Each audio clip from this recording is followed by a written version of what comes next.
Okay, everybody, so here's all your supplies. What we've got is some pipe cleaners, some toothpicks, some googly eyes, your air dry clay, and your sculpting tool. Remember, your air dry clay can be for any parts of the body or legs or anything that you want, and you can add any of these other things to make your bug a little crazy.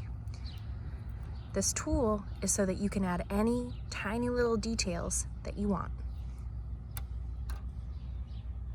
Campers, don't forget that there are some requirements for your insect model in order to make it a true insect model. You have to include a head, including mouth parts, eyes, antenna.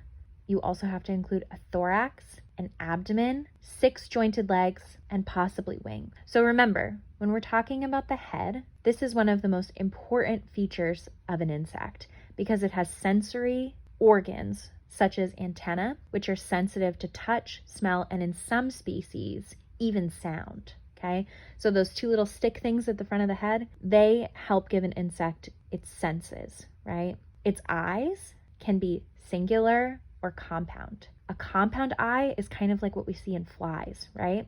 It gives a really wide image and it's not very clear. It kind of looks like a kaleidoscope, but it gives a wide view, a wide look at everything around, and it's great at detecting movement. A singular eye, which a lot of bees have, just shows you one image and it's really focused on detecting movement.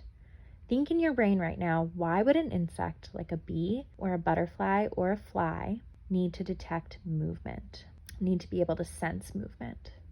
All right, so there's also the mouth parts on the head. Now, I'm not going to go into detail explaining those because you have your entomologist guidebook that has a really great page in there. So go ahead, you can pause this video, or right after when you're doing your research, you can go and look at what different mouth parts an insect has, what different ways that they eat and ingest food, okay?